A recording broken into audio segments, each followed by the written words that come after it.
Both teams competed at a high level, and obviously it came down to the last possession, and Fears made a big time shot, especially in this environment. But I thought our guys battled, they competed, we're better than we were a week ago, and so as gut wrenching as a game like this is, you've got to find a way to keep moving forward. Questions of the players? Second row.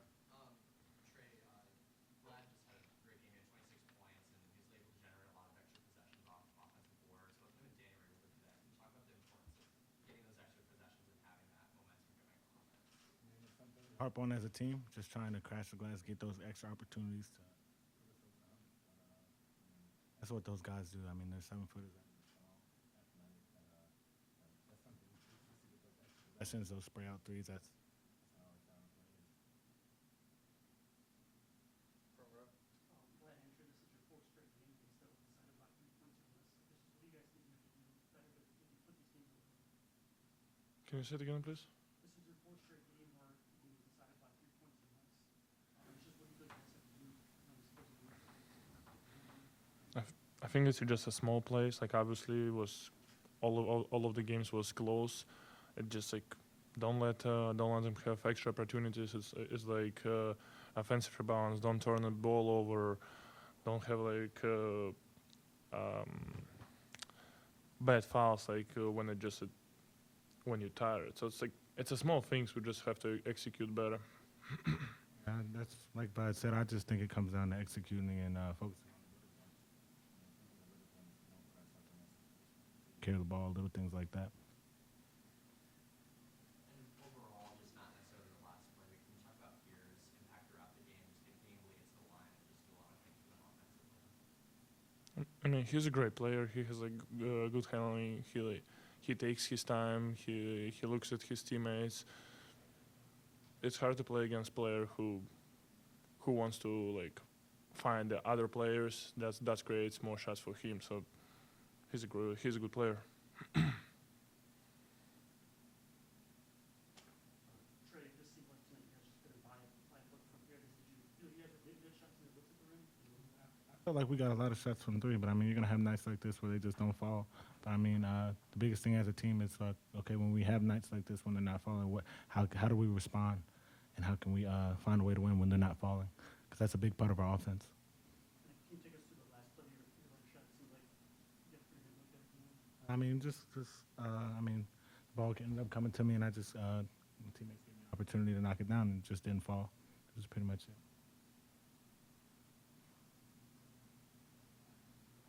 Other questions for Vlad and Trey? Okay, thanks, guys. Thank you.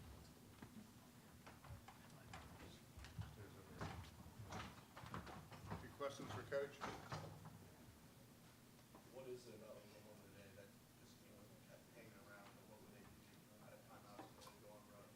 What do you see from them today that just made them so pesky? Well, they're undefeated for a reason. They respond well to runs. They have exceptional guard play. I think their role definition is impressive as anything. I think Godwin makes as many winning plays as anyone on their team. He's a great screener.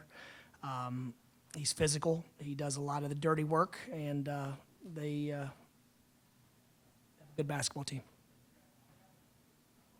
Similar question I asked the players, just Fear's his impact throughout the game. What do you see from him able to get to the line and just kind of dominate the offense? He's able to get in the paint, and then we've got to do a better job of showing our hands and not reaching when we did a nice job of leveling him off and forcing him to shoot those 8 or 10-foot shots. And then his ability to shoot threes off the bounce is unique, and obviously the 35-footer late was something that just a special individual play. But the ones prior to that, he's able to get his man on his heels and then get him into the ball screen and then shoot from three in rhythm. He's a really good basketball player. And on that positive note, can you talk about Danny and Vlad? I mean, they got really good work on the offensive board and created extra possessions. Yeah, I hate wasting that performance that those two just had. We've got to find more ways to get them in the flow.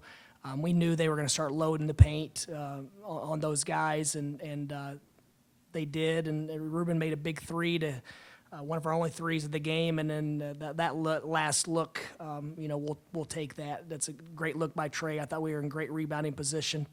Just wish the game had a little more length.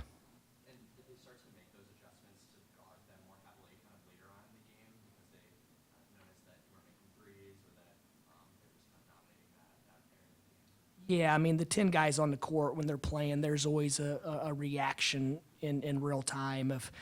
Obviously, if a guy hits a three, then you move a little closer on the next possession. If he's missing some, you tend to go help on the guy that's really got it going. Those are the things that basketball players do. It's a game of inches. It's a game of being there a little bit early. But, he got his teammates involved early, and they made some shots. We overhelped a little bit, and I don't say a little bit. We overhelped in the first half, and he sprayed it, and then that obviously that gets their shooters in much better rhythm. But we've got to clean some things up. We're really close to being a good basketball team. We've got it's in our vision. We just got to be a little more disciplined. We got to be a little more attentive to the details, and figure out a way to get over the hump. Coach, I guess that's, they say the mortal sin, right? Foul the three-point shooter. Did you talk to the guys in the huddle before that about not fouling the three-point shooter? How did that go? We talked about switching 1 through 5, taking away the 3.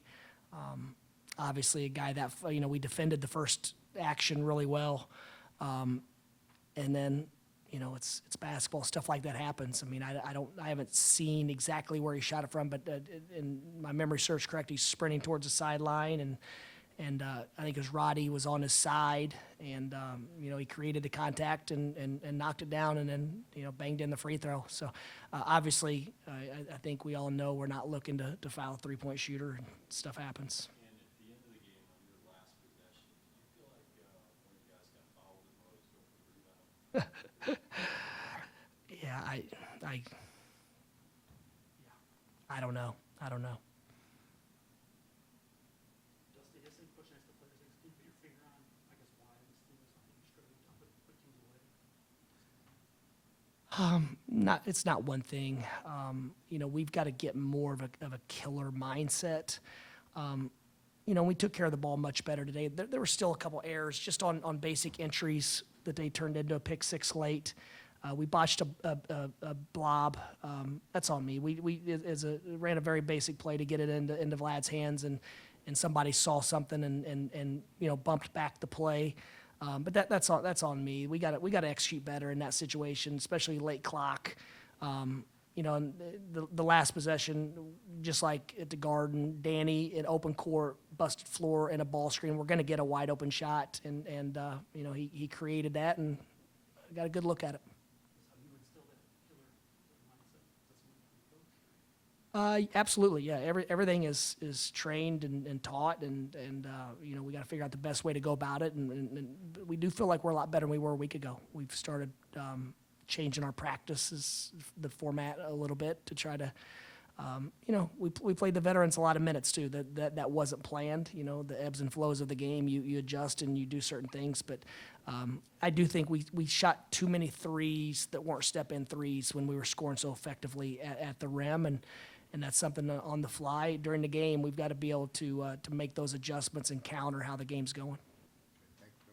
Thank you, guys.